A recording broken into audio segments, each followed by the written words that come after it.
नमस्कार दोस्तों, महाभारत के पात्रों की श्रृंखला में आज हम बात कर रहे हैं महाभारत के प्रमुख पात्र पांडु पुत्र अर्जुन के जीवन परिचय के विषय में। दोस्तों, इसके पिछले भाग में हमने जाना कि किस प्रकार अर्जुन ने सिर्फ एक शक की बुनियाद पर अपनी चौथी पत्नी चित्रांगदा का परित्याग कर दिया था और फिर किस प्रकार चित्रांगदा ने अपने पुत्र बब्रुवाहन को बाल्यकाल से ही उनके पिता अर्जुन के विरुद्ध युद्ध का परीक्षण देना आरंभ कर दिया था ताकि वो उनका प्रतिशोध पूर्ण कर सके, और उनसे ये बात भी छिपाए रखी कि उनके पिता अर्जुन ही है। और जब बब्रुवाहन ने अपने पिता अर्जुन का वध कर दिया तब चित्रांगदा विलाप भी करने लगी। तो चलिए दोस्तों, आज हम आगे की कहानी विस्तार पूर्वक जानेंगे।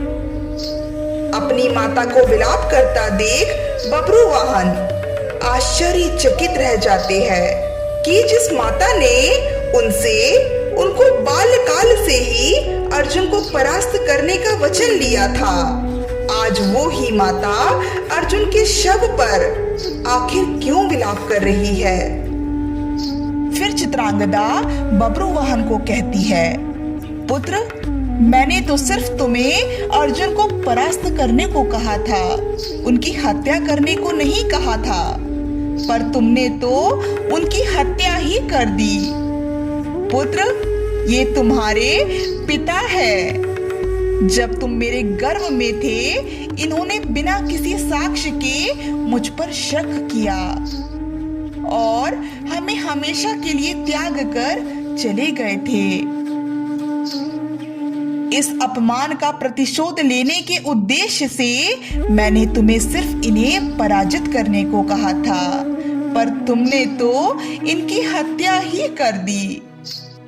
अपनी माता के वचन सुनकर बब्रुवाहन आश्चर्यचकित रह गए कि जिस पिता के लिए वह बालपन से तरस रहे थे, आज उन्होंने अपने पिता की ही हत्या कर दी थी।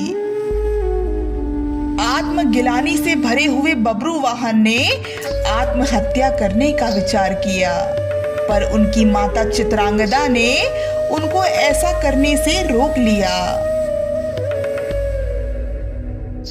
देवी गंगा ने बब्रुवाहन को वो बाण इसलिए दिया था ताकि महाभारत युद्ध के दौरान उन्होंने अर्जुन को जो श्राप दिया था वो पूर्ण हो सके।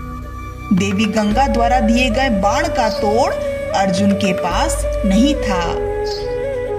महाभारत युद्ध के दौरान अर्जुन ने ही पितामह भीष्म को बाणों की शैया पर लिटाया था। पितामह भीष्म देवी गंगा के पुत्र थे।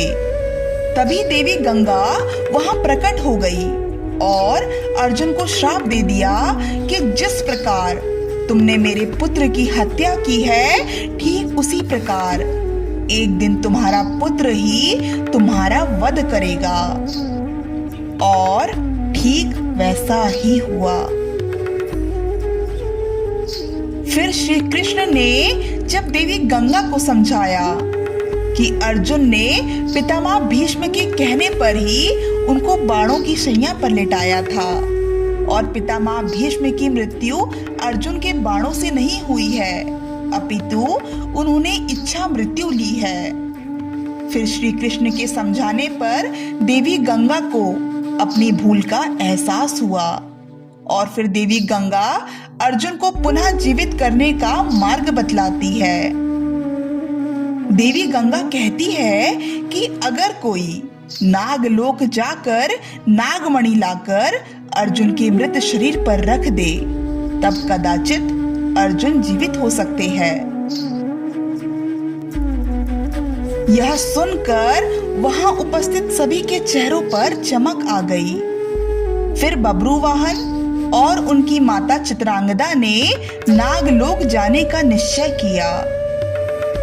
जब बब्रुवाहन और उनकी माता चित्रांगदा ने नागलोक पहुंचकर नागकन्या उलूपी को पूरी घटना बतलाई तो उलूपी शोक में डूब गई। फिर चित्रांगदा ने उलूपी से अपने अपराध की क्षमा मांगी।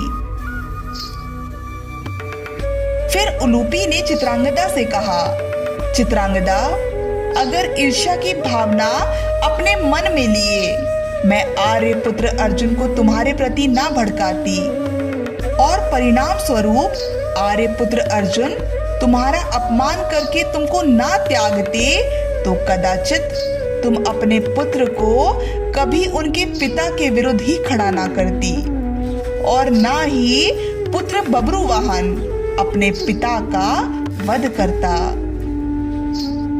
चित्रांगदा, इसमें ना तो तुम्हारा दोष है और ना ही पुत्र बब्रुवाहन का। तुमने तो अपने अपमान का प्रतिशोध लेने के उद्देश्य से पुत्र बब्रुवाहन को परीक्षित किया था और पुत्र बब्रुवाहन ने अनजाने में अपने पिता का वध किया। इसमें संपूर्ण दोष मेरा है चित्रांगदा। इतना कहकर उलूपी विलाप करने लगी। तब बब्रुवाहन ने उलूपी से कहा, ज्येष्ठ माताश्री, आप विलाप ना करें, क्योंकि पिताश्री अभी भी जीवित हो सकते हैं। अगर सूर्य उदय से पूर्व आपके संयोग से हमें नागमणि मिल जाए तो पिताश्री पुनः जीवित हो सकते हैं। यह सुनकर उलूपी के चेहरे में चमक आ गई।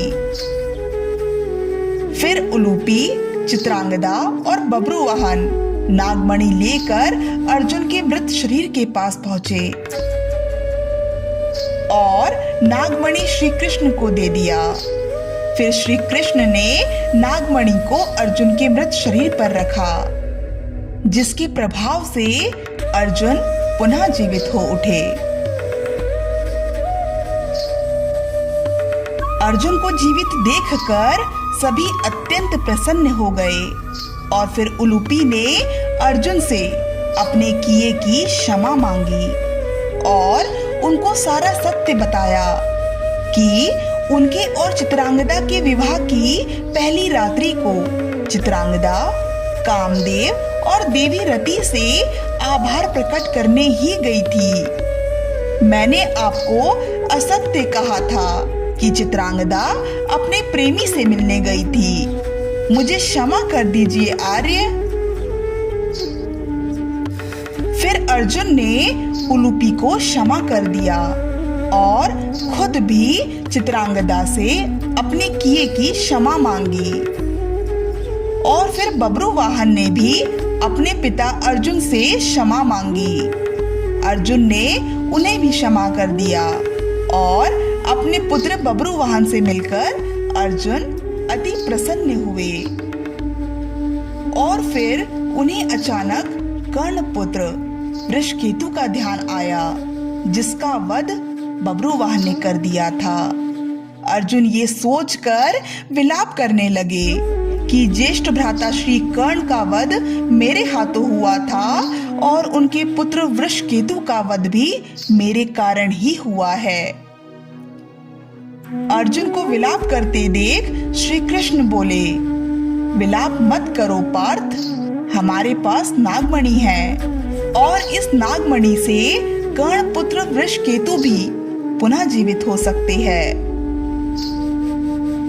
फिर श्री कृष्ण ने नागमणि की सहायता से वृषकेतु को भी जीवित कर दिया और अब सभी लोग प्रसन्न थे। तो दोस्तों, ये थी अर्जुन की चौथी पत्नी चित्रांगदा और उनके पुत्र बब्रुवाहन की कहानी। तो आज के लिए बस इतना ही। अगली वीडियो में हम पांडुपुत्र अर्जुन के जीवन परिचय से संबंधित कई और विषय पर चर्चा करेंगे। तब तक के लिए धन्यवाद।